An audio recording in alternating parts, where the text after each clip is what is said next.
আসসালামু আলাইকুম। আশা করি যে যেখানে আছেন সুস্থ আছেন। বিপিএল গোনার আমার টাইম নাই, আমি আইপিএল নিয়ে চিন্তা করি। এই কথাটা আসলে আমার না, এই কথাটা বলেছেন সিলেট টাইটান্সের সম্মানিত উপদেষ্টা সাহেব ফাহিম আল চৌধুরী, এবং তিনি এ পর্যন্ত বলেছেন তার দল সিলেট টাইটান্স যদি সেমিফাইনাল পর্যন্ত যায় তিনি প্লেয়ারদের হাতে ব্লাইন্ড চেক দিয়ে দিবেন। তার মানে যেমন খুশি তেমন সাজো, যার যা ইচ্ছা ব্যাংকে গিয়ে সেভাবেই তাদের পছন্দ অনুযায়ী সংখ্যা বসাতে পারবেন, এবং যার যতটুকু চাহিদা সেই পর্যন্ত সংখ্যা, চেকে যতটুকু সংখ্যা ধরে সেই সংখ্যা আপনি বসাতে পারবেন। তার মানে কি, এই উপদেষ্টার অ্যাকাউন্টে এত পরিমাণ টাকা, যেখানে তার এই সিলেট টাইটান্সের দলে যতজন প্লেয়াররা রয়েছেন সবাইও যদি যা ইচ্ছা তাই ইনফিনিটি বসিয়ে তার ব্যাংক থেকে টাকা নিয়ে যান, এরপরেও তার টাকা ফুরাবে না। আসলে তার টাকার উৎসটা কোথায়?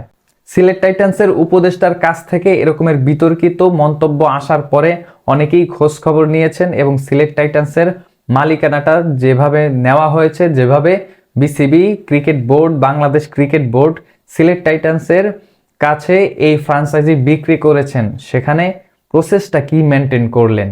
সেক্ষেত্রে বিসিবি, বাংলাদেশ ক্রিকেট বোর্ড কোন প্রসেস মেনটেন করে এই সিলেট টাইটান্সের মালিকানাটা তাদেরকে দিলেন, যেখানে বাংলাদেশ ক্রিকেট বোর্ডকে দেখাতে হয় 1,000 কোটি টাকার টার্ন ওভার, সেখানে যেই কোম্পানিটার লাইসেন্স দিয়ে তারা এই দলের মালিকানা নিলেন সেই কোম্পানির ট্রেড লাইসেন্স ইস্যু হয়েছে 3 নভেম্বর, এবং বিপিএল এর অকশনটা হয়েছে 29 নভেম্বর, যেখানে 26 দিনের মাথায় এই কোম্পানি 1,000 কোটি টাকা টার্ন ওভার করেছে এবং মালিকানায় মাত্র একজন।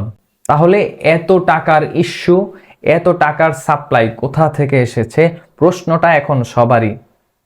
যেখানে তার এই উপদেষ্টার নজর আইপিএলে, আসলে আইপিএলে তার কি কাজ? সেখান থেকে টাকা দিয়ে ইন্ডিয়া থেকে প্লেয়ার কিনে নিয়ে আসবেন তিনি, যেখানে আইপিএল এর সূত্র অনুযায়ী, আইপিএল এর নিয়ম অনুযায়ী ইন্ডিয়ান কোনো প্লেয়ার অবসরপ্রাপ্ত ছাড়া কোনো বিদেশি ফ্রাঞ্চাইজিতে খেলতে পারবেন না। সেখানে তিনি টাকা দিয়ে নিয়ে আসবেন প্লেয়ার।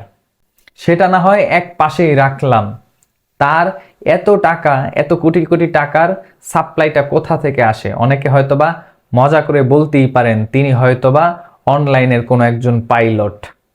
না হয় এত টাকার সাপ্লাই কোথা থেকে আসলো তার অ্যাকাউন্টে?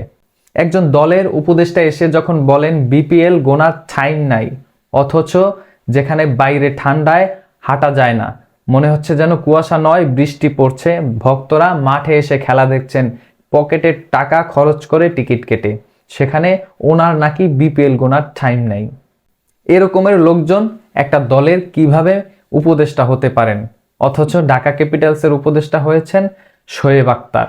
তিনি একজন সুপারস্টার এবং একজন ক্রিকেট বিশেষজ্ঞ, একজন সাবেক ক্রিকেট প্লেয়ার।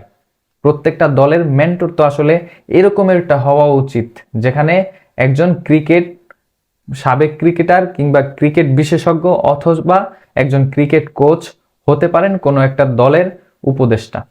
বাংলাদেশ ক্রিকেট বোর্ডের এত টাইম কোথা থেকে আসে, যেখানে তারা এই পুরো প্রসেসটা ফ্রাঞ্চাইজিগুলোর মালিকানা দেওয়ার ক্ষেত্রে কিংবা এই দলগুলো ম্যানেজমেন্টের ক্ষেত্রে, বা যখন কোনো একটা দলকে মালিকানা দেওয়া হয়, ইতিমধ্যেই চট্টগ্রাম রয়্যালস যখন মালিকানা ছেড়ে যান, তখন আসলে তাদেরকে কোন প্রসেসে দলের মালিকানা দেওয়া হয়েছিল সেই বিষয়টাও প্রশ্ন আসে এখন সামনে।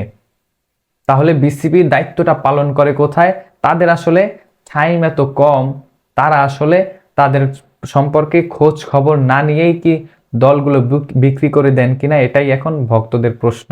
এমনিতেই বিপিএলটা সার্কাসে পরিণত হয়েছে, কেননা মালিক পক্ষের কাছ থেকে নোয়াখালী যখন বল দেয় না, প্র্যাকটিসে পর্যাপ্ত বল সাপ্লাই না দেয়, চট্টগ্রাম রয়্যালসের যখন মালিক সরে যান, তিনি আসলে জানেনই না এত টাকা দিয়ে প্লেয়ার কেনার পরে তার টাকা নেই পেমেন্ট করার মতো, কিন্তু অকশনে তার সেই কথা মাথায় থাকে না। এত কিছুর পরে এখন এসে আবার যখন বাইরে থেকে কিংবা কোনো একজন দায়িত্বশীলের পক্ষ থেকে এই ধরনের মন্তব্য আসে, তখন বিপিএলটা আসলে বিপিএল থাকে না, বাংলাদেশ প্রিমিয়ার লিগ হয়ে গিয়েছে সার্কাস প্রিমিয়ার লিগ। আপনার কি মনে হয় এই বাংলাদেশ প্রিমিয়ার লিগ, এটা কি বাংলাদেশ প্রিমিয়ার লিগ রয়েছে নাকি সার্কাস প্রিমিয়ার লিগ হয়ে গিয়েছে? কমেন্ট বক্সে আপনার মূল্যবান মন্তব্য জানাবেন।